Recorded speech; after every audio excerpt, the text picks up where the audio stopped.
interesting topic, and we are conducting this panel discussion in an interesting way also. Of course, a lot of us are doing these virtual meetings all the time, but to conduct alumni session virtually like this is quite an interesting way to go forward. And maybe it's an indication of how things are moving and how we have to adapt ourselves. So, over the next 1 hour or so, we are going to discuss adapting to tomorrow's world, challenges and opportunities. I'm sure everyone will notice that the title itself is very broad. It can mean so many things, and it was intentionally kept broad because this is not a narrow prescriptive way of handling things. You cannot say, okay, these are the 10 things you need to do, and if you do these 10 things, then you're okay. It's not that, and it's actually totally blue sky. And so, main thing we have to do, as our panelists will certainly discuss and expand on, is we have to adapt our thinking. So, and without any without any further ado, first let me actually introduce the panelists. So we have Jaideep Nandi, very good, well known in Singapore and now in Bombay. He's a managing director of Bajaj Consumer Care, a company I'm sure everyone has heard about. Then we have Debanjan Sen, who's based in Singapore. He is director, Centroid Strategy, which is a very well-regarded human capital consulting company, which helps organizations realize the full potential of their employees. Then we have Ghoshal, also based in Singapore. He's the managing director, DBS Bank, which is Singapore's largest bank and which also has a growing presence in India. And we have Krishanu, Rakshit, who is Associate Professor Marketing, Indian Institute of Management, Calcutta, an organization which is counted among India's very best. And also, of course, it can be compared with Jaideep University also, our alma mater. So, okay, before I ask the panelists to share their perspective, I would like to take a few minutes of your time to set the context in a better way. As you all know, rapid advances in technologies like artificial intelligence, big data analytics, Internet of Things, robotics, 3D printings, and so many others, along with the increasing use of social media channels, have ushered in an era in which today's technologies are becoming tomorrow's obsolete processes. This is having an impact on employee skill sets and ability to do their jobs. Now, I do this for a living, so I do read a lot of research reports. So I came across a couple which I'll share, the highlights of which I'll share with you. In 2017, McKinsey Global Institute had projected that by 2030, as many as 375 million people, or 14% of the global workforce, may need to change their occupation. And a separate analysis, Deloitte, has predicted that the half-life of skills will decrease to 5 years, meaning your current skill set may become obsolete in half a decade. Extrapolating that, one can say that individuals embarking on a 30-year career would have to update and refresh their skills at least 6 times throughout their working life. Now, these, I personally would tell everybody to take such reports with a pinch of salt, but the main direction remains the same, that you have to constantly upgrade your skills. And this is where I think we need to take a step back and understand what we are getting into. Now, if you look at it, we've all grown up in what can be called a front-loaded education system, meaning that you study for the first 20, 25 years of your life, and then you use the skills learned as the foundation for working for the next 30, 35 years. This is no longer going to work. And lifelong learning of new skill sets is the only way to survive in today's work environment. While those graduating today will probably be more adapted to this, people who graduated 10, 15, 20 years ago will also have to adapt to this new paradigm. Otherwise, they will fall by the wayside. Interestingly, many of these new skill sets could be totally different from what you have learned in school. For example, hardcore engineering graduates may need to learn interpersonal skills and marketing techniques. At the same time, students from a non engineering background may need to learn things like coding in order to survive in the workplace. Now, we could go on and on with such examples, but I don't want to bore you guys anymore. So let's start the discussion. And I will ask Jaideep to first give his perspective because he has, I know, undergone a lot of interesting changes recently in his career. And not only has he thrived, he has really thrived. So, Jaideep, your perspectives? Okay, thank you, Amit, for that introduction, and thanks for organizing this JUAAS. So, Amit, Govindo, Shograv, Kanab, all of you, I mean, fantastic job, and it's a pleasure to be here and seeing so many known faces as well as the panelists. So, while I was thinking of this as to what to say, suddenly I realized that I'm in a bit of a trap here, in the sense that first and foremost, most of these words that have been written here, let's say adapting to tomorrow's world, really speaking, I don't know how much of tomorrow I have left with me. Challenges and opportunities. I mean, really speaking, am I the right guy to speak of that? I have my own doubt. Then you talk of, I mean, I look at some of my co-panelists like Krishanu, etc. He's a professor. Obviously, he has a lot of thing to say by natural because of his profession, not otherwise. I have hardly anything of these to share. So when I was writing down, I just in my mind trying to figure out what all to talk about, I realized that whatever I am writing are all cliche. All of it, all of you guys know, and maybe even more than that. So I thought rather than talk of anything specifically, I just set some of these pointers for you guys and maybe relate my own personal experience as to what I have gone through. And maybe there are something to be taken out from some of these points, right? So let's say one of the first things that come up, and we were just having a chat that day, that my fellow panelist talked about this, and maybe he will talk of it. So maybe, sorry, Krishanu, being the first panelist, maybe you borrow some of it because it resonated very strongly with me. Is one of the first things that I mean, all of us do, and I think all of us need to be clear about is what do we do? What do we really want to do as far as our passion is concerned? Do I want to be a specialist? Do I want to be? That's a very, very strong point. Just to take my own personal example, I spent the first 10 years in doing pure sales in a company called Asian Paints, which you may or may not have heard. So had good progress, doing well, etc. And then suddenly there was a shift whereby a very small operations in Middle East we were starting, and I was asked to be the CEO of that. So CEO, all of these words were very troublesome for me. I mean, each and every function. Earlier, I used to think sales is the only function in this world. Everything else is just support. And then suddenly I realized there is a finance function, then there is supply chain, there is IT and all that, and it really changed my perspective. Now, just cutting the story short, I moved into Singapore after that and beyond, etc.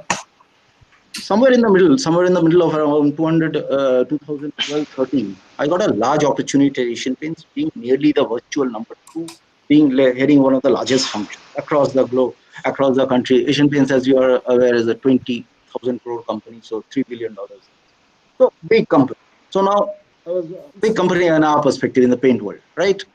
But I decided that that's not where my heart lies. I don't want to go back becoming a specialist in a role. Want to remain a journalist, and that's what I have remained. So this is something that I think you guys need to think of, because this will also determine how you want to progress in your.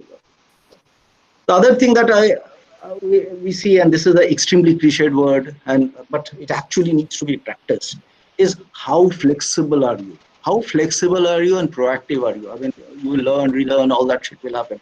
But how flexible are you in your work? For example, I was just giving an example. When I first came back to, I mean, when I came back to India after a 12-year stint in Singapore in 2015, and we were looking at a business which was B2B modeled and not so much B2C, so which is what Asian Paints is strong on. All the processes and systems were designed in the B2, B2C kind of a thing. So when I talked to the president of supply chain in our business, telling that this needs to change, these are the things that you need to do. So the comment that I got, and I'll never forget that comment, is that, sorry, sir, this is not how we do things in Asian Paints. And this is being told to a guy who has spent 25 years, the entire life in Asian Paints. And this came as a shock that you have just not bothered to be flexible enough to understand how business environment is changing. So these are some things that I think is worth. Now, if you look at my personal example, being adaptive, one of the things that we keep saying is be flexible, be adaptive, etc. You will see that whenever that adaptiveness actually comes to real work, for example, let's say you are already in some company, being like for me, 30 years in one company, like all DNA, etc., whatever are the genetic codes, all ingrained in my blood. And then suddenly you make a shift, like I made a shift. I've now come to an FMCG world, which is completely different. And funnily, the only business that I thought, only function that I thought I had expertise in, is the only function that I don't understand much about in this company, which is sales. All the other functions I'm pretty comfortable, finance, supply chain, IT, etc. But sales.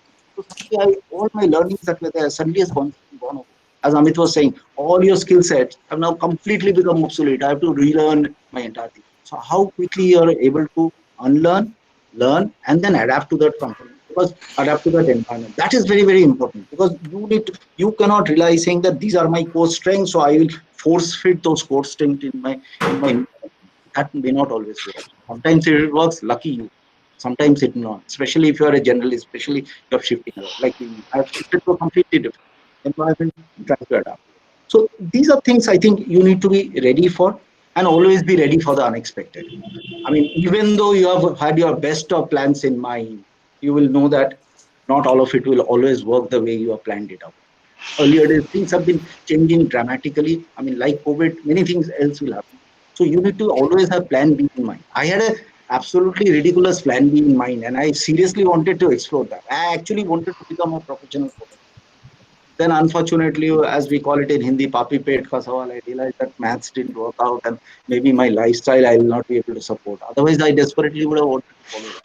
But so well, that might be too much of a example. But these are things I think personally you should be aware of. Be proactive, have that clarity of choice, what you want to do. Adaptive, more importantly, is adapt to the new environment rather than try to adapt the environment to yourself. Skill sets, be clear that it will become obsolete. How do you relearn, etc. Be relevant in this and have that plan B in mind so that you can be ready for the unexpected. It doesn't hit you when it hits you. I think this is roughly what I think, Amit, we can start with, and I'll keep adding on as and when we go. No, actually, in this group, panel group, Debanjan is our human resource expert. So let's first hear Debanjan's viewpoint based on Jaideep's personal experience. I mean, if you were to codify that into a general sort of theology on how everyone should view their employment, their career prospects, etc., how would you look at that? Thank you, Amita. Hmm. I would just put it in 3 words: moving beyond skills. Okay, don't look only at your skill sets. You have to move beyond the skill sets. So, as Jaideep mentioned, he sort of entered into the workforce as a salesperson. In a way, he was a specialist in sales. That's how he grew. And historically, workers generally, when they enter the workforce, they start on honing the skills that are required to succeed in a single job. So, taking Jaideep's example, he was in a sales role for what, 10, 12 years, I think that's what he sort of mentioned, before he sort of had to move into a broader, a bigger role. Okay. And that's what what you mentioned also about this point, that the shelf life of a learned skill is now about 5 years. So you have to move beyond just skills. And in this world that we sort of live in, skills are very susceptible to disruption, okay, at every turn. You may know a coding language today, which tomorrow might just become obsolete. And also, it's difficult to predict what sort of technologies, etc., will come in place. So, in a way, just as Jaideep has said, that you have to unlearn quite a few things and also learn things, okay? And more than just learning just skills, it's also thinking about what is going to be susceptible to disruption, okay? And what is portable and sort of transferable from your current skills that you have, okay, or your current experience, and take it forward. So they could be things like, again, I'm drawing a parallel to Jaideep, that, adaptability, collaboration, the conceptual thinking that he's bringing into the role. Okay, so this would always be a competitive advantage for anybody, okay, if they can hone some of these things in and then move forward. Okay, thanks, Debanjan.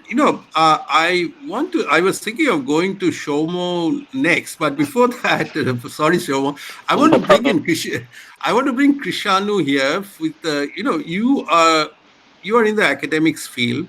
You are, you have a ringside view of how the industry is changing, and you are in a very dynamic area of marketing, and so you know let's hear your perspective, because you see you are not in the rat race, so to speak, yet you are training people so that they come first in the rat race. So let's hear your perspective of how things are changing, and over the past 10 years, 15 years, and going forward, what are the markers that every single person needs to look out for, both in terms of their career as well as in terms of how work in general is evolving.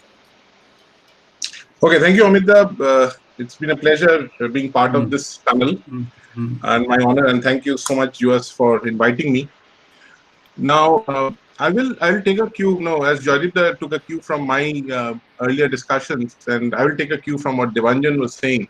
So Debanjan mm, mentioned something about moving beyond skills, and rightly so, because skills have limited shelf life. They're perishable. They kind of go out of fashion quickly. And then suddenly, you have a set of skills, and suddenly 10 years, 5 years later, they're into oblivion. Now, I would say that this is exactly the point, that we sometimes focus so much on skills that we don't realize that our careers are like that proverbial dog with a tail. So the tail starts wagging the dog. And we choose jobs which are largely focusing on those skills rather than what we are capable of. Now, there's a lot of study that has been done basically saying that when you move beyond skills, you actually go and look what your capabilities are. And capabilities are very, very much more fundamental compared to skills. Skills are the skin layer. They're often on the surface, they're merely picking up things that are in vogue that you do just for a living. But when it comes to career, you're not selecting your career based on your mere skills, but you're looking at your capabilities. And capabilities is something that we do not often take a look at. Now, and the challenge is, of course, incidentally, I'm a kind of traveler also. I'm a kind of mad traveler across the world. I'll give an example that, look, when you talk about adapting, you have to understand that adapting is like landing up in a place where you do not know the language, you do not know the place, you do not have Google Maps because your phone has stopped working, and you still have to figure out how you get about doing things, find your hotel, get the nearest restaurant, and do things on your own. And you're traveling alone. And usually when I travel solo, these are the problems that I typically face. And this is exactly what life often throws at us at those so-called points where you have to make the judgment about where do I go. And often, in career, in life, we know that this is again going back to Alice in Wonderland, where Alice, comes to this corner and asks, thinks about there are two paths. Which one should she take? So the rabbit is there, and rabbit says, "What's your problem?" Alice says, "There are two paths. I do not know which one I should take." So the rabbit asks, "Where do you want to go?" Alice says, "I don't know." Then rabbit says that you can take any path because it will take you there. So most of us are afraid of making a choice in life because we are worried that we might just go wrong. And that's the critical element of life. I know that I'm being physical, a lot of philosophical stuff here, but I'm saying most of us do not jump into things because we are too afraid to make a wrong choice. I think that's something that people have to get over with in terms of the first thing. And the second one is in terms of looking at the capabilities that they do really well. And this is not about skills. If I'm good at solving problems, I can use my solving problem skills in any area that I look at. It's not that I have to be limited in consulting. I can get into something else and do something else and something else, right? And that is the career jump that I'm talking about. That look at your capabilities, and often we do not look for those capabilities within. We often look without in terms of looking at people trying to figure out where am I sellable. So I'm always looking at my market where I think I can sell myself. And that's a wrong pointer because that's where you tend to go lost because you do not really realize that where you can end up being in. But rather, if you know that this is my fundamental capability and I do this really, really well, I think I'll do much, much better than what I'm going to do right now. That's with this. Let me end right now. Then I can start Okay, later. okay. Okay, thanks, Krishanu. You brought up some very interesting points. There are a few I want to get back to at the second round. I'll just come back to you a bit later. But before that, Shomo, it's interesting. We are hearing a lot of things about disruption is happening and how things are changing in even the most traditional industries. And you are in an industry, banking, financial services, where actually a lot has changed with fintechs, insurtech, and all these tech things. And Yeah.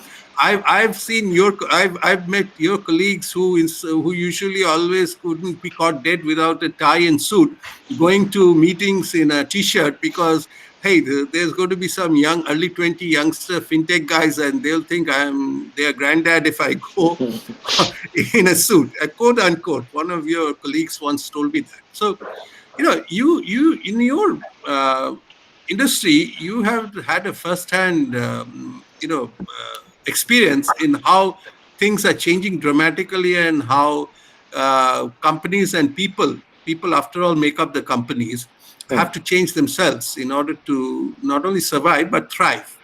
So maybe Sure. some insights from you. Yeah. So I guess the question is, how does one sort of embrace change, cope with change, given that it's a constant, right? Mhm. I mean, irrespective of whether you're a generalist or a specialist, change is constant, right? So I think I would dial it back to a few of the things that were discussed earlier. One is about purpose and passion. And I sort of love this quote from Jane Goodall, which says the greatest danger to our future is apathy. So the fact of the matter is, I think the most important thing is that no matter what we do, and it could be work related, it could be non-work related, it could be a hobby. I think that sort of underlines everything. That is, you've got to be really passionate about what you do, right? So, I mean, so skills are specific, right?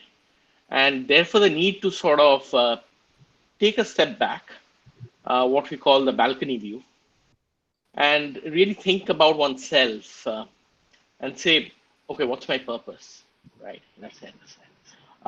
That's a bit high and mighty sort of thought, but I think it hits you sooner or later because given the amount of change, it's very difficult to sort of steer a course otherwise. And then that sort of drives the next sort of things about, okay, if this is really what my purpose is and this is really what my passion is, necessarily, what do I need to do and what decisions should I be taking, right? Yeah, and that of course evolves into habits and so on and so forth, right? But as things around us get more and more complex, more fluid, I think sort of anchoring oneself with that thought and sort of taking a few minutes, hours, days, whatever it takes, and to get clear about that, I would say is pretty important, right? And that sort of then helps you at least start getting a clearer view about the course that you want to chart, right? Be it at your own level, be it for your team, be it for the organization. Okay. Thanks, Shomo. That's a very interesting insight. But I'm going to come to this. I'm just taking off from what Krishanu said and just taking that thought process forward. Is that we are talking in terms of following your passion. We're talking about doing something which you really think you're good at and things like that. But I am sure everyone has noticed that we are talking in terms of still doing a job, I mean, working for somebody.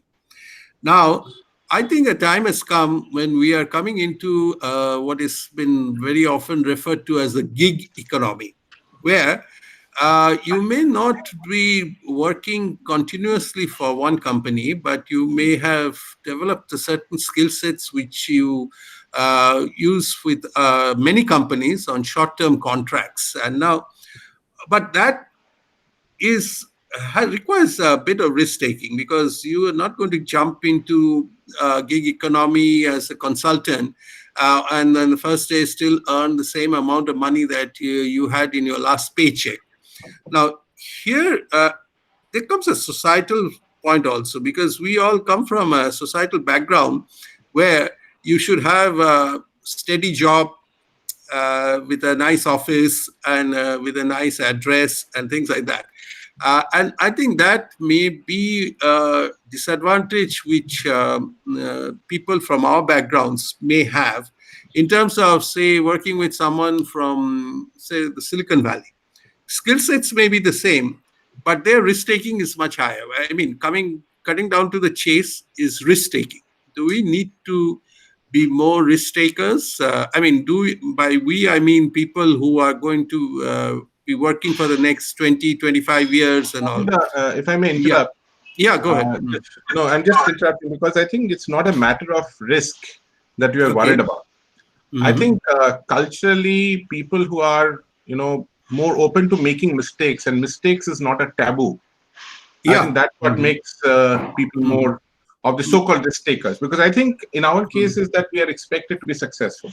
Yes, and the success has been narrowly defined in terms of what you rightly said, that the corner office, the kind of office address, the kind of salary that you bring in. But people don't attribute success to having done something, created something, and begun something. But I think what is happening is, I think that view is slowly changing, because you can understand that there is Sayuj here. I can see that he is an IIM Calcutta pass out, and there are other people as well. Of course, Shomo is also an IIM Calcutta graduate, and few IIM Bangalore graduates like me. Jarida is here as well. So what we think is that there is a gradual change in people taking that plunge. May not be as a career, but they want to try it out once in their lifetime.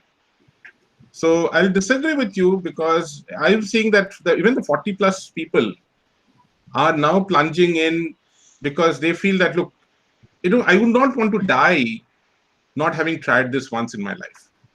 And I think that's a good change that I see in society, because people are saying, let me do this, because I don't want to be thinking that, look, I could have done this and I never tried this. So that's a bit that I see change. I would also add to that, probably, to say that, I mean, it's at an individual level. And I think with the evolution, with the coming in of fintechs and the big techs and so on, people have seen how taking risks can sort of dial up what you get into. But it's also organizations, right? I mean, in the organizational lingo, things like fail fast, being a daredevil, right? And sort of all of this, right? I know, for example, one of the organizations, if I'm not mistaken, TCS, has an award for the best failure for the year, right? So it is a pervasive change, but yes, it's a very difficult. It's easier said. It's more difficult than to sort of say it, right? So it's a difficult change, but I mean, be it at an individual level or an organizational level, it is coming in surely, right? So I just wanted to give it a little different twist to this entire thing. So as I was hearing everybody speak, if I was hearing this as a person who's listening to all this, it seems to be a lot of things to be done for me. I mean, I need to change, I need to be adaptive, I need to be all that. I mean, including me, I also prescribed a lot of stuff. I was just thinking, I mean, again, maybe my mindset of using shortcuts throughout my life, maybe that creates. So some of them maybe is also looking at finally how can I mean, what Shomo said, I mean, driving passion, strength, etc. Those are very, very important points. So that remains in the cornerstones, and not really risk as such as Krishanu was saying. It is more what I want to do, can I try something, etc. So those taboos, etc., that I need to have that corner of this, need to bring in, that slowly is disappearing and dissolving. On the other side, I am saying, let's say more of a little more senior guys, etc., where you have to drive change as a person. Basically, when you do whatever you are doing, whether you are starting on your own, you're joining an organization, the thing that you're looking at is how can I be more effective? So that is the definition, not more successful, more effective. So in many cases, as we see, as I was just giving an example, like for example, in our company, I mean, in FMCG, for example, so in many other companies, the entire shift is now happening towards e-commerce, and more so during this COVID period where it has really got tight. So suddenly when we were doing, and traditional, most of the FMCG companies, at least in India, right from Levers to Procter & Gamble to all the names that you can think of, all of them are very traditional in their approach of e-commerce. And hence you see all these small companies like etc. I don't know, many of you guys may not have heard of. It's a 350 crore brand in 3 years or 4 years, just solely through e-commerce. Good bottom line, not that they are throwing away price. It's not a valuation game they're playing, right? So we see that, and then as we were discussing within our team, we realized that we don't have the skill sets. So finally, at the end of it is what? As my job is to drive this company's growth. I may not have the skill set to do it. I just acquire skills. So this is something that also we as managers, or if you are in the traditional manager, even if it is in a startup that you're doing, how do I be more effective? How do I get things done? Because if everything I have to acquire skills, I have to do that, maybe you will not be able to do so also. Tomorrow somebody tells you, get in the mind of the 18-year-old, understand how that psyche works, that 3 devices, 10 nanoseconds attention span. I may not be able to even understand where they're coming from. But I acquire skill sets which can do that for me. Finally, it's my effectiveness which is of importance, not my knowledge and what I bring onto the table. I just wanted to put that factor, that while you are doing yourself everything, skilling yourself out, is basically that effectiveness, whatever you're doing. How do I be more effective in my results? So it need not always be your own skilling, because sometimes it may not be possible. You may not be able to skill yourself.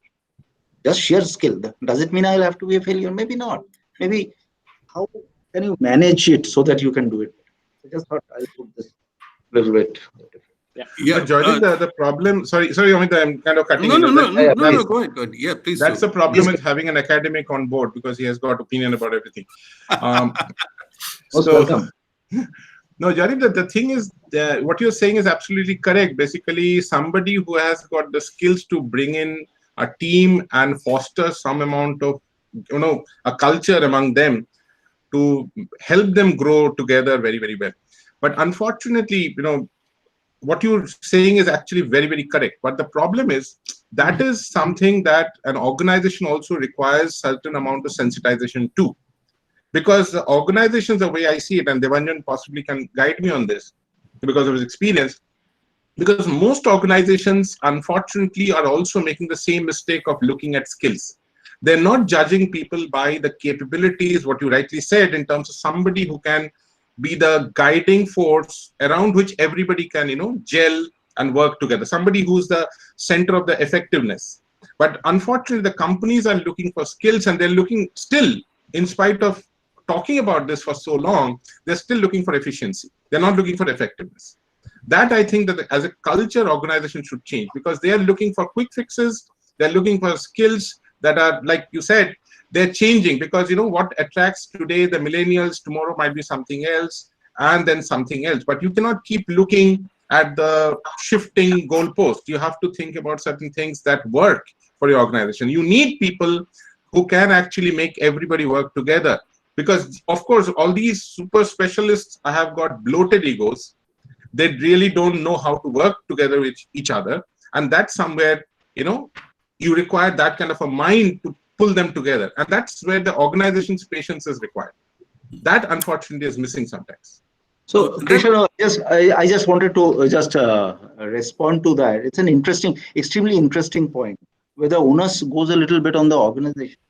But finally, as a person, me, right?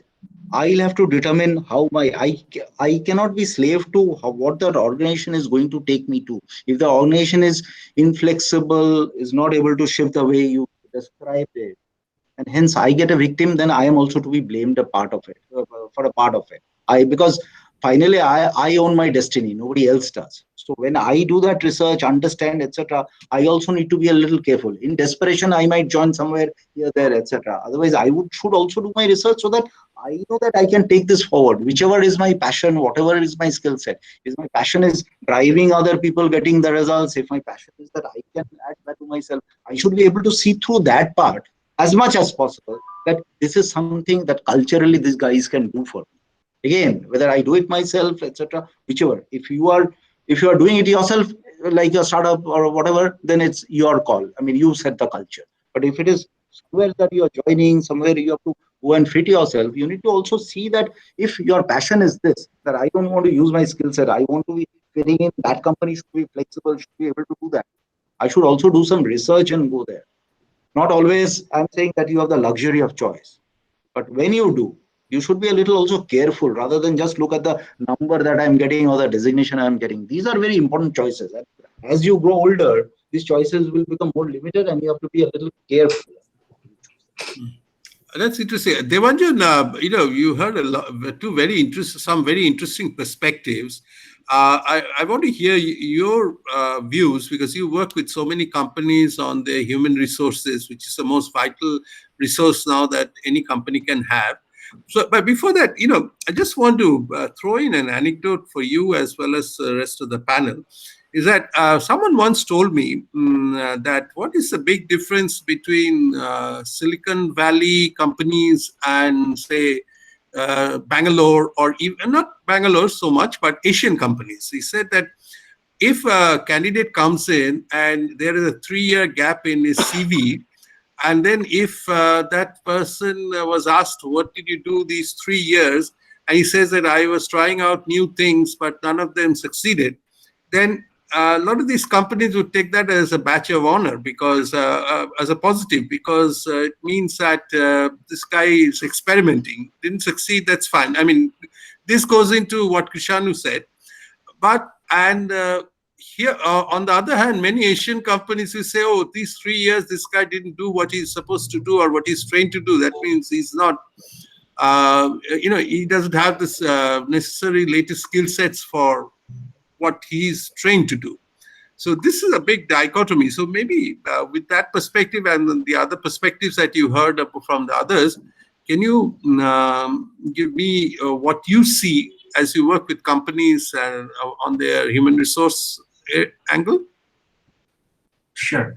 In fact, Amita, what you have mentioned is very much prevalent, not only in Asia, but also in a lot of other parts of the world, except where in industries, risk-taking is sort of a given thing. Okay, so I think we still will see some more time where this will be prevalent. And this is because a lot of us individuals, and even individuals at the end of the day run companies, okay, we are constrained by our starting points. Okay, where do we start off? So we start off as an engineer, just as an example, and hence we already have a mindset that this is what we need to do. And once we get into that, we are constrained with that.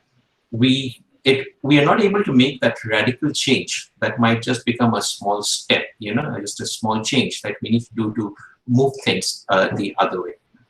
And this is happening more so today because what we understood by the concept of a job, what we mean by a job, the society understands as a job, has fundamentally changed. So most of us think, oh, the work that we are doing is also the job that we are doing and so forth. But you don't hold a single job nowadays. A lot of people don't. Okay, I mean, just as an example, someone can be an Uber driver, at some point in time during the day or the night, and then at other time, they might be doing other things like stock trading. Just as an example, maybe they're a fantastic statistician and they love to trade in stocks or do something. Okay, so during the day, maybe doing something else. Doing trading during the night, driving an Uber. Just as an example, because they also want to earn. In fact, Jaideep made a point. He wanted to be a professional photographer, but then the economics, the individual economics of that probably didn't work out for him in keeping with the desired lifestyle that he had. And these are things that are definitely sort of constraints in a way, and people are trying to move beyond such constraints. Okay, looking at as a result of what people taking on more work and not only jobs. Okay, the gig economy has started to evolve. Again, something that has been mentioned, that if you don't have the skill sets within the organization, you need to look out of the organization. Okay, And organizations are realizing that sometimes the best skill sets are not found within, but outside. Hence, should they just acquire the talent and use that talent for a specific project, and then after that, what will they do with the talent? That's not going to be used to that potential anymore. This sort of mindset thinking is also coming into people now, where people don't want to work in a formal hierarchy in a corporate organization. They sort of want to work in loose, team-oriented structure. That's how we see it, okay, rather than just being a box in an organization chart. And they connect through various means. I mean, sitting here today, we're having this. Some of us are in India, some of us are in Singapore. In the same way, organizations work virtually. Okay, so they connect through digital platforms, websites, apps, and all of this instead of connecting via their managers, which in the past they used to connect via their managers. My manager will tell this manager will then tell my manager, and so forth. So, okay, so all this way that the work has changed a lot. Now, as an individual, okay, what can I do about this? Okay, how do I move forward with this? And that's where we need to move beyond just where we started off with and try to think, okay, where is it that I can sort of adapt, grow forward in this? Where, to some extent, Shomo has said, oh, where is the passion? Okay, where does the passion sort of lie in? And can I support my passion? Not through one work, but maybe through doing multiple roles at the same time. That's interesting. Actually, I want to carry this forward with Shomo because, I know that DBS Bank has over the years started hiring a lot of interesting people. I mean, people from cohorts that were not traditionally looked at by a bank like DBS, but now it's becoming so technology focused that you're looking at a wider range of people. So from your hiring perspective, what are the skill sets are you looking at? When you're going to hire somebody, say in mid-career, and when you're hiring someone who right at the beginning of their career. Yeah. So maybe I'll illustrate that with an example, and I'll keep it generic, right? Which is like, supposing you were sort of hiring a technologist. A few years ago, you would probably look at what he or she has done. For example, what languages, what size of projects, and so on. But now, a lot of companies that they would do it is probably put the person for a day in a team, where you observe not only the specific skills, but how he or she is interacting with the rest of the people in the team, right? Because I mean, that is very key as well, right? And if I take this thing about passion and sort of stretch it out a bit, there are two aspects on the two ends. One is knowledge, call it skill, call it knowledge, whatever, right? That's something that you bring to the table. But the other part of it is how do you connect? How do you influence, right? And as you grow more senior in the organization, how do you influence or how you galvanize a sort of team, right? So it gets stretched out into these two aspects. So, I mean, coming to adaptability, I sort of would break it up into those two broad dimensions. I see. Okay, that's interesting. Jaideep, you also hire a lot of people, though you did share a lot of your experiences. So when you're hiring someone, say in a mid-career level, what are the qualities that you look at, and what qualities do you look at when you're hiring someone who right at the start of their career? That specific question, it actually has a very different answer. In fact, Okay. one of the first things that I look at least personally me, I don't know how other hirers do it. And when I, let's say, at this moment, for example, I am actually looking for one of the most important positions in the company, which is president sales, right? I mean, that is for my general trade business. For me, it's not so much. One of the first things that I don't look at is really speaking the degrees that you hold. Really, I mean, the degrees that you hold maybe first 10 years, yeah, that's it. And I keep saying that the degrees that you have is just your entry, is your admit card. Yeah. I mean, you keep, as you enter the gates of the office, keep the degrees wherever that box may, and then you come in. right? So degrees really don't matter after a certain number of years. Yeah, pedigree, etc. I mean, all that is nice, but really it doesn't have too much value. One of the first things that I look at is not even how much skilled you are, etc. The first thing that hits me is passion. Are you really, do you have the passion to do what is required? That is the first thing that is, I mean, skill, strengths, etc. Obviously, whether you are there, etc. During the overall this thing, we figure it out.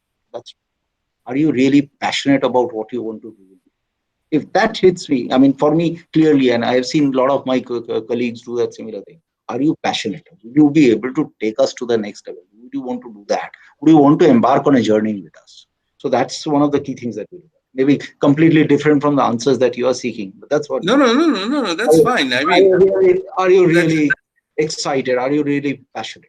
Skills are all secondary. Sab ho jayega. I mean, you will learn everything unless it is like an R&D, some specialist R&D, this thing where you require some chemistry degree and so on and so forth. Maybe a doctorate in that, or maybe a chartered accountant who needs to have knowledge. Some specific job roles.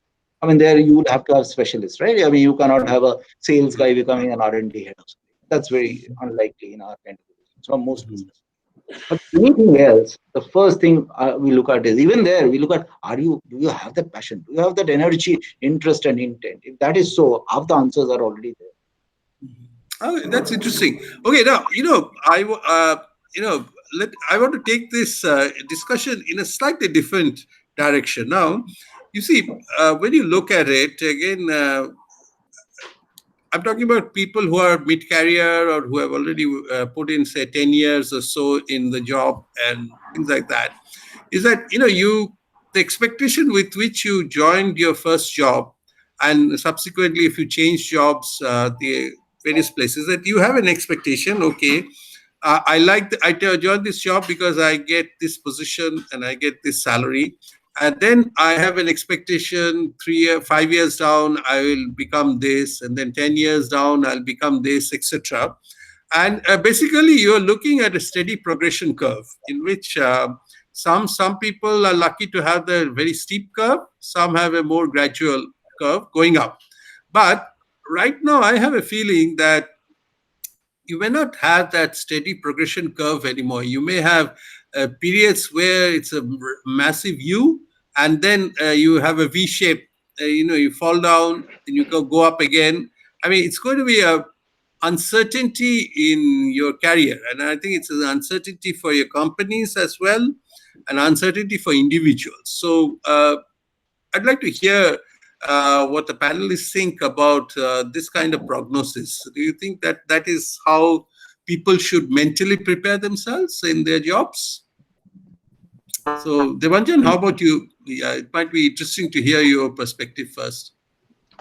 Amita, just before Debanjan speaks, I would like to request the attendees to put their questions, if they have, to that box, so that if you have time, then we can take all those questions.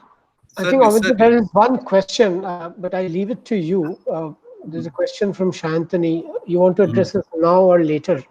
No, I saw that question. Yeah, we're going to address that question, but let's first, sort of wrap up the conversation. It's come to a very interesting angle, and then we'll take that question. Yeah.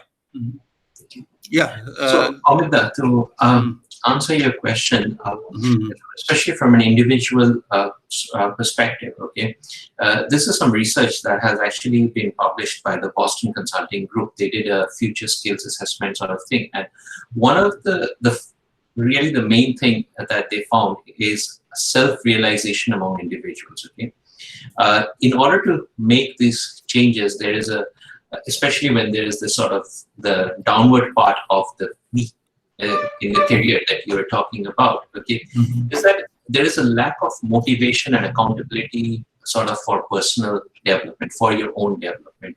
You realize that you are going down in a way, the world around you is changing, but you are not motivated, you don't feel accountable to make your own development. And this is research that Boston Consulting Group has actually come up with. So it seems that this is something that all individuals are a lot of individuals are subject to. Okay, so individuals themselves have to take a more active responsibility for continually upgrading and taking ownership of their careers. Okay, now we can talk about various ways to actually do that, but I find this very interesting that it's your own self-realization that is actually the starting point of all this. So, yes, that's what I wanted to say in a way. No, that's a very great point. I want to go to Krishanu on this because you see, you are teaching kids who have you've taught many people who have gone on to join careers and successful careers. I'm quite sure, and new cohorts are coming in and who will also in turn do the same thing.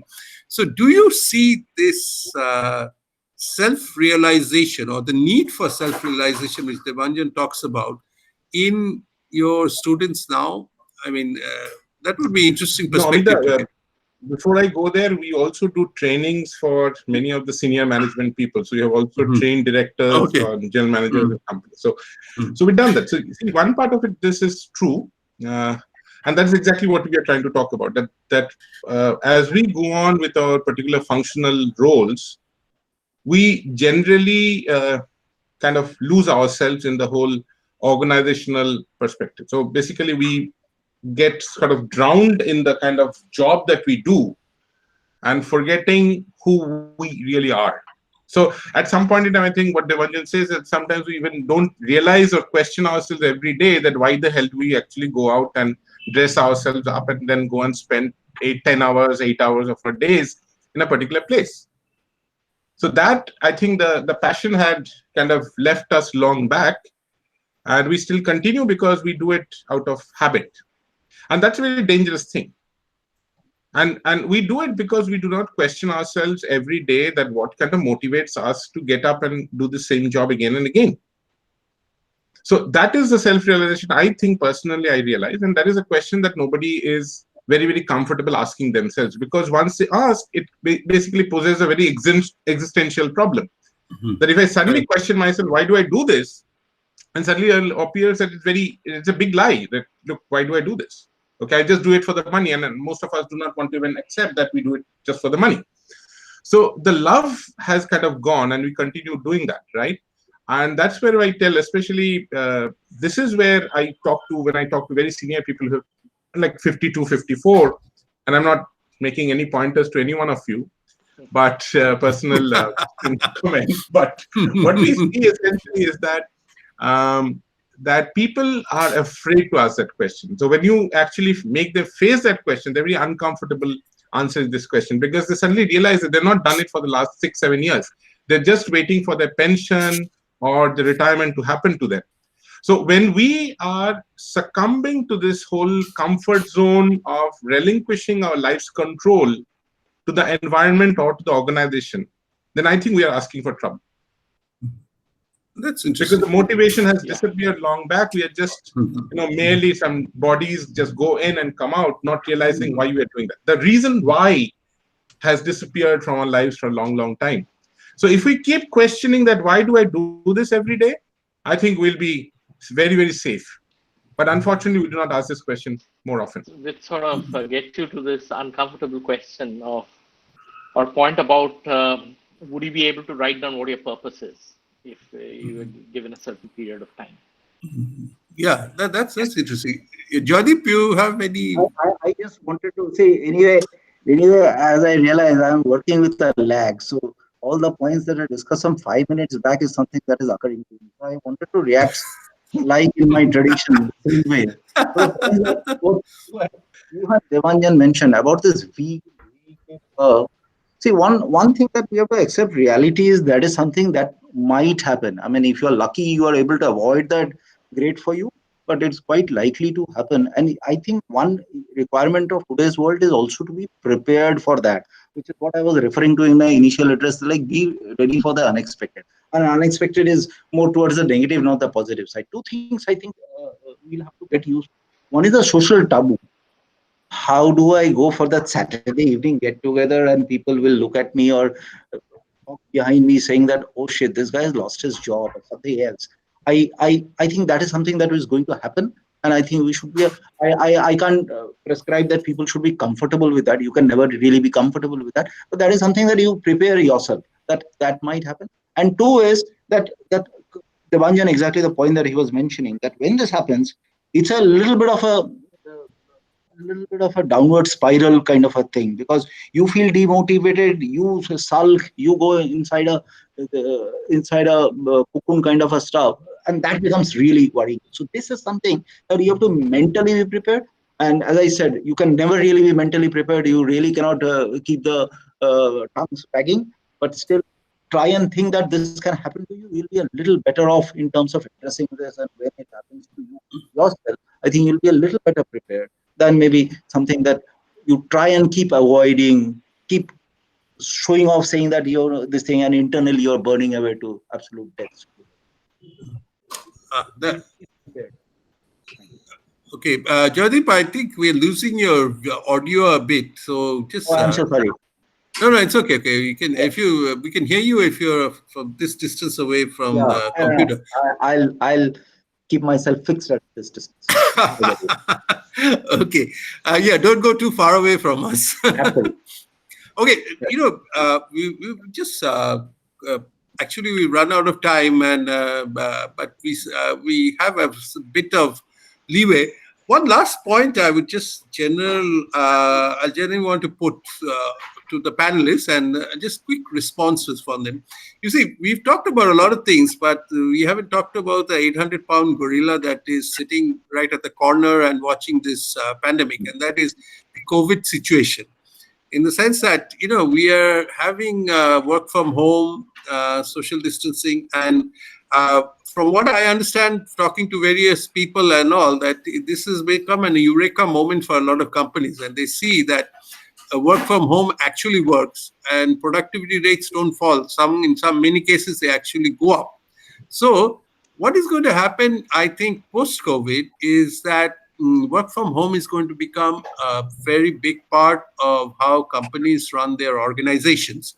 And doing that, there's another factor which strikes me, and that is that when you are going to work from home for a long period of time, say years, and only occasionally meet your colleagues, so that for some people could become a demotivating factor. And that demotivating factor could be the start of a spiraling down as far as career is concerned. So any quick thoughts on this from you guys? So with that, we can sort of try to wrap up this very interesting discussion. Okay, I'll go first. Okay. So yeah, go on. I think the fact this is to do with how we adapt to change. Okay, technology adapts to change very fast. Okay, in fact, technology in a way also drives change. So organizations could have done the work from home for a long time. Okay, and even as individuals, I'm sure all of us at some point in time, even pre-COVID, have told our bosses that, boss, today I'm going to work from home, please allow me. If the company allows that one day a month work from home or some flexible working, everybody has taken advantage of it. So it was not that these were not there, but businesses react to change more slower than what we as individuals or technology react to change with. And what has happened in this COVID world is that businesses have been forced to react to change and use technology much more quicker. Okay, as a result of which, remote working has now been sort of accepted in all organizations, and businesses are comfortable telling a lot of their employees, okay, you work from home even till the end of the year, even if there is no COVID, or till 2021. A lot of organizations have already made that. Okay, so companies will, because of this technology, okay, being available, okay, the way that we can integrate technology with humans, okay, COVID has actually helped in a way to make this come together quicker at developing new management practices, new habits, okay, for how people adapt to work. And this will in fact drive more of the change towards that gig economy and so forth. Hence, as individuals, we need to be prepared to sort of move into a world in the future where we will have more of an entrepreneurial gig economy mindset. Okay, we sort of need to work out of these traditional hierarchical corporate structures, okay, and get more comfortable with being our own manager in a way that we don't have a manager to tell us you come to office at 9 o'clock and you do this from 9 to 10 and then 10 o'clock come for my meeting and so forth. No, not like that. We ourselves are now becoming our own management. That's a big mindset change that not only businesses but also individuals are getting from this COVID world. That's great. Soumya, you wanted to say something? No, I was just saying that, one way of looking at it is, yes, it's a pandemic. How do I make it work for myself or for my team or for my organization, right? Sort of, in a sense, sort of think about it as never let a pandemic or a challenge go to waste, right? But it's a special situation. We've never been through it. But at the same time, one can look at it with a positive spin as well and say, how do I make it work and make it work to my advantage? And when I say me, I mean individual, team, organization, whatever level. Okay, that's interesting. Krishanu, what is your perspective? My perspective from an organization point of view, I think organizations, what Debanjan is saying, I'll partly agree with this. And I think the cultural change has to be there, that once the companies basically see that the deliverables are still appearing almost right on time, people are able to appreciate the kind of contributions of individuals who are working away from home. There's no control there. I think organizations will become more open, perhaps, in terms of delegating a lot of responsibilities and expecting that they will come back. At the same time, there's also a danger of perhaps engaging people from outside and saying that, okay, look, why do I need to have everybody vertically within the organization? We can always delegate this to outside people. We can actually broaden the horizon of our employee scope, bringing a lot of people who can just come on a particular project basis and just have them on this. Because I think one of the things about organizations was that they wanted the entire tacit information within their physical office space. And now the fact that many of these fintech companies, many of the analytics companies are now allowing people to go and have their data sitting in computers, localized, connected through VPN, whatever. I think they are becoming more or less, I think, pragmatic about the thing that what can work. And therefore, I think tomorrow's organizations, I think, will become much slimmer in terms of the so-called vertical orientation and become more open in terms of engagements. And Jaideep, how about you? It's an actually interesting point, and I see a lot of different situations coming up. So let me just tell you some of the things that will happen. One is obviously the nature of the industry also will determine as to how it will work, right? If it's a more tech-savvy industry, maybe work from home will become a little more prevalent if the organization is willing to go that way. If it's a more traditional-based companies like the companies, the nuts and bolts companies that we talk about, maybe that may not be that prevalent as such. But I clearly see one thing that will definitely happen is physical meetings where there is a lot of travel involved, let's say a country like India or any of the other countries. So all that, clearly because of this technology advances, and more than technology advances, the fact that we are able to adapt to it and we are forced to adapt to it, a lot of those will go away. For example, let's say, just to give an example, in India, a sales, let's say a sales meet annually that is done, monthly that is done, is always physically done, right? So a guy from Delhi, guy from whichever, Calcutta, Bombay, Madras, everybody will land up in whatever the headquarters is and do that. That will clearly, I think, go away. That may not require, because you're wasting time, you're doing, and 95% of everything that happens.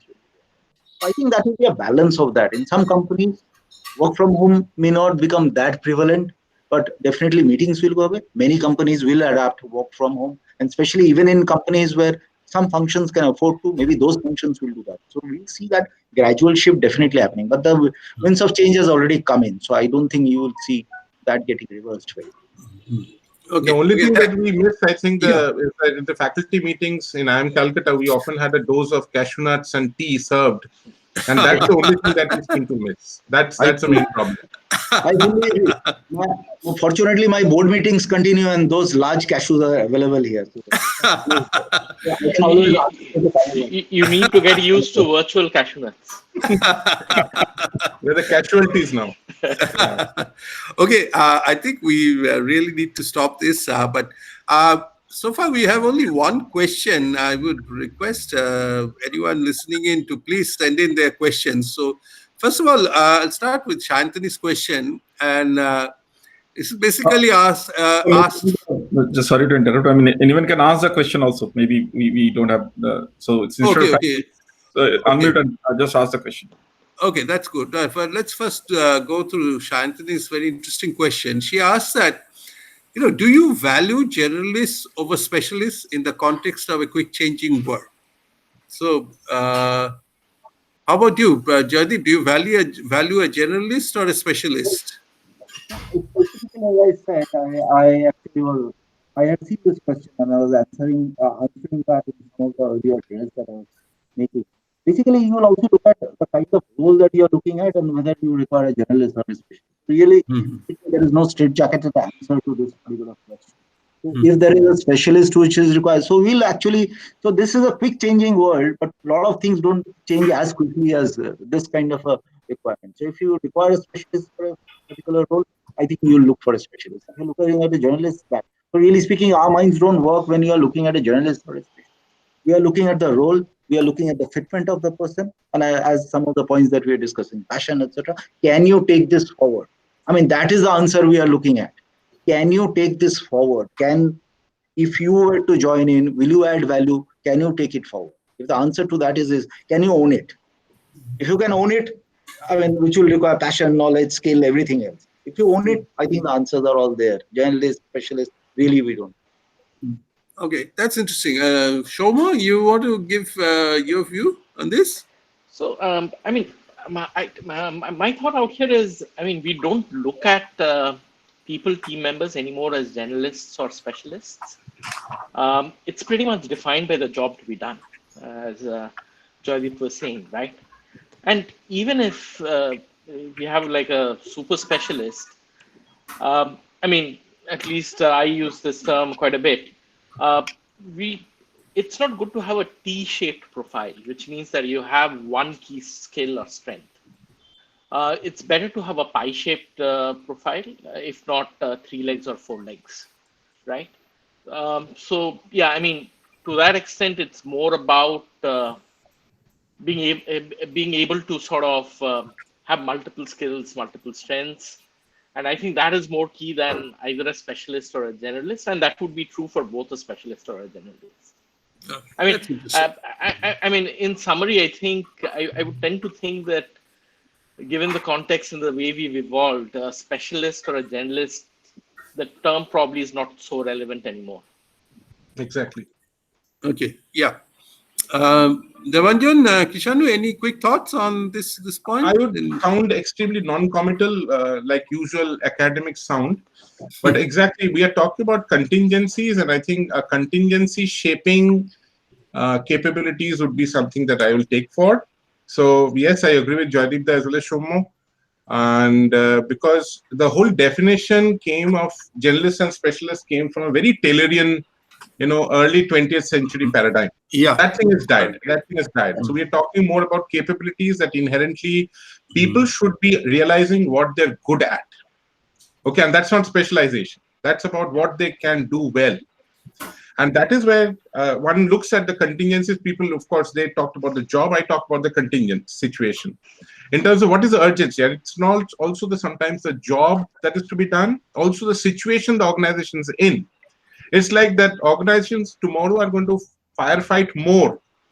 And therefore, you need somebody who can actually bring together, rather than a skill, the ability to understand a situation and act. And that may not be a skill. That might be also, as rightly said at some point in time, Jaideep was talking about it, that bringing people, the right kind of people together and solve a problem. So we're looking at problem-solving skills rather than a specialization or generalization in terms of a particular skill. That's interesting. Debanjan, any last quick thoughts on this? I think the panelists before me have captured it very well. So in the interest of time, nothing else. Okay, sure. Okay, so does anyone have any question? As Kanab said, you just can unmute and ask the questions. We're running short out of time very quickly. So any quick questions from anyone? Hi, Amit. I will ask this panelist if we have already covered the challenges but our topic also, is the opportunities. If we can give the hopes, how they can avail the opportunities. What are the opportunities they can prescribe or they can tell? We can see that for us, what are there for tomorrow's world? What are the opportunities? And maybe, Jaideep, before you answer, just on the taking a cue from Govinda. So you were talking about that, let's say, specific example, the business travels will be almost very scarce now because people has adapted, etc., etc. We all know that world hangs in a balance. So if, let's say, airlines industry is so badly affected, or in turn, oil industry is so badly affected, isn't it also going to hamper the balance? So what's then? I mean, what's people like you are sitting at that level is getting a view that I mean, at the end of the balance has to survive, right? Otherwise, probably it's not good for any of us. That's an extremely important question. So that's a very, very important question. In fact, day before yesterday, I just happened to be part of the National Committee of FMCG, CII. Most of you would have heard of CII. So one of the points that we are discussing with my larger counterparts, etc., is how do we move demand? How do we move demand? How do we work with the government to move demand? Because finally, at the end of it, if the business economy doesn't revive, I mean, we can keep only cutting share from each other. Beyond that, the market will not grow by itself, and even we get impacted. So this is a very, very important question. So even while we are looking at how do we protect my company within in the like as I said in the CIA, how do I protect our industry? We are also looking at how do we actively engage with the government and how do we give back as to how we can suggest to them as to what are the ways to revive the economy. That's a very, very important question, and especially people at wherever those levels are who can engage with maybe at those levels, they need to also be responsible not only towards their own work, maybe the larger good. And these are the things that people like us would have to get involved in and try and push. How successful, etc., we don't know, but this is something very important, very good question. I mean, this is something that we as individuals will have to also engage. Okay. Same question to Krishanu from academics perspective, since you had a pretty big coverage meeting various cohorts of the industries. So what industries are all thinking how to keep this balance intact? No, I think to answer what was asked in terms of where are the opportunities. So see, the question is that the opportunities are not coming from outside. The opportunities are when you are aware of your challenges, the opportunities come from there. We tend to believe that the opportunities come from a different set of, it's an exogenous phenomenon, which actually coming from somewhere else, and the struggles are coming from somewhere. See, whenever we look at challenges, the challenges themselves open up opportunities, because if one door is closing, the other opportunity opens up. Because everybody said that, look, when the so-called Indian offshoring industry was growing, it was bad news for the American people in terms of losing their jobs, and people tend to see this as a zero-sum game. And that's exactly the problem, that it is not a zero-sum game. It's a win-win, provided we know that where the opportunities lie. And the opportunities lie exactly where the challenges are. That the moment the challenges are that my skill sets are getting replaced by somebody, that simply means that my skill set have to be upgraded. So cross-training is important, upskilling is important. And that's something that we tend to forget. We tend to sit like, or stand like the deer in the headlight. We feel that suddenly the problem has come and we cannot cope with it, just because we've never anticipated that. The moment we are analyzing our challenges long before they actually come in, because we exactly ask ourselves, why the hell am I going to the institute for myself or the organization or the company and sitting there doing nothing almost, or adding no value? I think most of us should keep staying in an organization as long as we add value to ourselves. I'm talking very selfish point of view, but we should stay in an organization as long as we think that we are adding value, not in terms of salary slips, not in terms of bank balance, but in terms of who we are. Did we grow over the last 6 months? And that is what we do not do. We do not want to think that way, because if we think that way, most of us will go back unhappy at the end of the day. Okay, we have another question from here, which talks about, here it's interesting question. Let me put this to the panel. Is that as we were discussing earlier, the half-life. Oh, this is by Debsudra Chakraborty. As we were discussing earlier, the half-life of present skills of only 5 years. Do you think organizations with a strong training culture will be at an advantageous position compared to their competitions. And this follow on this is, and should the honors of training be on organizations or on individuals? So any quick thoughts? I'll quickly comment on this. I will say that it's not about training. Organizations should foster a strong culture of failure. What Soumya was talking about, they should encourage failures. Organizations struggle not because they do not do training. Most of them do a lot of training, but those are useless training, because they just look at filling the HR manager's annual budget of doing certain trainings in terms of headcount. Trust me, I'm working with a lot of HR managers. It is about what actually you inculcate in the people, saying that, okay, you go and try something. You be innovative and we will reward you, at least not punish you. That's a culture that people should look at. Then the organization thrives. The people also enjoy being there because they're adding value to themselves. They're learning new things and they will stay back as loyal people, employees. Yeah. I'd probably add a quick point out here to extend what Krishanu was just saying. 2 points. One is, I think it's important for organizations to inculcate learning, but what you want to get trained on should be pretty much your decision, right? I would rather sort of have someone come and say, I want to get trained on this because this is how it's going to help me, rather than say that, okay, I mean, there are 5 hours of training you have to do this year, so why don't you go for this training? Yeah.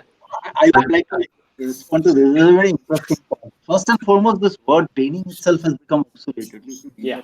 So most of the HR guys will avoid the word training. It's learning and development is what we put it as. And I think there is a sense in that word itself. When you are talking about learning, it is not so much of a very prescriptive nature of something that is played. But exactly, Krishanu said, a very, very important point. Are we fitting in that HR budget, some training need has been identified, that box has been ticked, so that in the next performance cycle, that you can always say that, yes, I went through the training cycle, now what? I think organizations have moved from that. And I think one of the points that you are looking at, how do I skill myself? Basically, back to that same point. How do I take myself to become more effective? I mean, whether you fail or not fail, I mean, if you fail and you learn, obviously that's a good thing. But the basic point is, how do I skill myself more so that I become more effective, relevant to the place? Because only then you can actually showcase your skills, right? If it is not effective, I mean, what kind of training was there? Because if you're not able to showcase it in the organization that you're working. So that is what we'll be looking at. What is the company trying to drive? How can I fit in that? And what is the skill set improvement that I require through external intervention, which can be through a training session, coaching session, whatever session that. Yeah, and there should always, if I could just add to that point, I mean, it's always also important to always have a teach back angle. Yes, go learn, go train, but be sure to also teach back to a certain part of your organization. Yeah. Okay, Anjana has an interesting question, which I think Krishanu is directed towards Krishanu mainly. While remote working and virtual connection has helped organization continue some function and most functions, but how about academics? Traditional idea of pedagogy relies on teacher-student connect. What are the challenges and opportunities in delivering courses online to aspiring management graduates, also senior professionals? You can always expect a batchmate to pose the most difficult questions. So, yeah, Anjana, to answer that question, it is a challenge. In fact, I see this as a huge challenge because I believe in face contact, looking at people, connecting, visually, optically, whatever. And if I can't do that, it's always a huge problem. In fact, I kind of struggle with this. I'm still struggling with this. I've kind of done quite a lot of training across the last 12 years online. And we've been doing this for almost quite a lot of time. It's not the first time we're doing it. But our 2-year program is something that we really cherish, the fact that we build those individual emotional connects. And that happens in the classroom. Okay, so what we are now doing is that after every class, occasionally we are having these virtual lounges that the Protel has created, And we go there and one-on-one just chat just to know who that person is, because sometimes in a class of 86 people, I don't get to see everybody's faces. So we try, so what has happened is the emails have gone up a lot more. So we are meeting beyond the class more often to cope with that emotional fatigue of not being able to see my students. That's a huge challenge. That's more of an emotional fatigue, that I can't see my students, whether they're understanding or not, whether there's an anxiety in their eyes or not, that I cannot see. That's more psychological rather than physically talking about the content of it. Content can be delivered. I'm not really worried about it, but I'm starved at that emotional connect. But Krishanu, my question to you, do you think post-COVID we'll go back to the same situation, or we will have much more online courses and online teaching as a new normal? We have been doing this, Amita. In fact, IIM Calcutta has been doing this for a long, long time. We've been delivering programs online since 2001. So it's nothing new. So we do this certificate programs quite a bit every year. So we are kind of adapted to this learning process long back. So it was not a very difficult thing for us to shift to.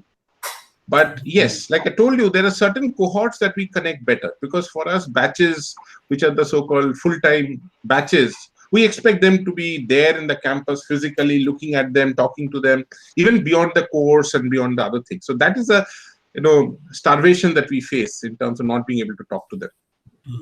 Otherwise, we are okay with the content delivery. We're okay. It's not a problem that side. Okay, I think we've really run past our time. It's 1.5 hours, and I think Jaideep has a meeting which is coming up very soon. And so we'll have to we'll stop here. I think my personal view is the key takeaway is flexibility. One word, flexibility in all caps. And we need to be flexible in our expectations. We need to be flexible in what we know. But more importantly, we need to be flexible to understand what we don't know and what we need to know. And I think once we do that, and of course, companies will also need to be more flexible, have more temporary employees doing projects as opposed to having a full-time employee. And so essentially, the lifetime employment guarantee is gone. But, in case people are worried about jobs, I just want to leave one small piece of statistics with you guys. And that statistic shows that actually more jobs are going to be available than ever before.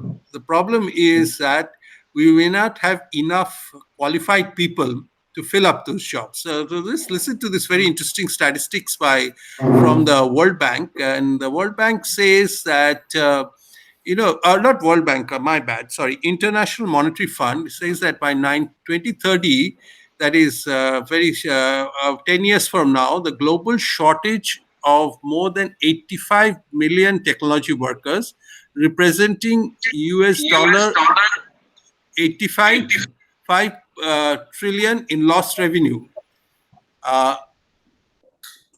Excuse me, can you guys hear me? Yes. Yeah. Okay, sorry. I think I was having a bit of a problem with my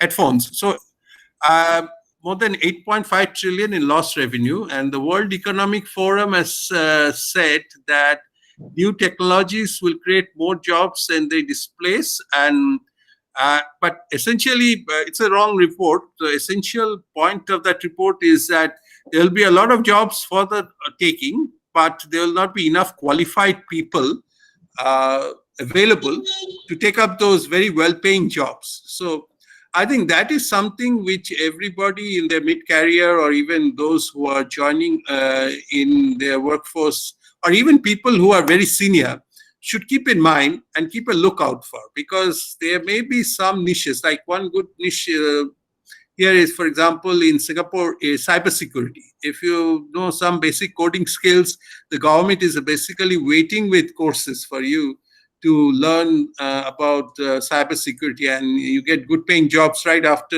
even before you finish your courses. So need to be flexible, open-minded about what you want to do, look out for opportunities, and grab them with both hands. And I think if we can do that, our career paths may not be, like I said, not a progressive, the upward curve, but at the end of the day, I think you'll have a much more satisfied career, both emotionally as well as financially. But you need to be flexible. I think with that, I would just like to stop here. Any last comments from the panelists, if they want to add anything? One last point. I'm good. Okay. Jaideep, anything? No, I am absolutely good. It was absolutely exhilarating to be part Yeah. of it. Debanjan, here. any? Yeah. No, it was great fun. Yeah, thank you very much for inviting me to be a part of this panel. Okay. Thank you so much for the invite. Yeah, thank you so much. Yeah, thank Bye-bye. you, everyone. Yeah. Okay. So, Kanav, you want to close? You want to close the meeting, or? For attending and taking time out. Again, thanks from all entire management committee. And we really plan to organize some few future webinars in some other interesting topics. So just keep watching this space. And also, Jaideep, Krishanu, you are not part of the JUAAS for now. I mean, since you are not basically based out of Singapore, but always it's welcome to you, and we'll be keeping in touch. Basically, thanks for taking out time. Thank you so much. Thank you. Thank you. Thank you. Bye-bye. Thank you, everyone. Thank you. Bye-bye. Thank you so much. Bye-bye. Bye. Bye. Bye. Bye.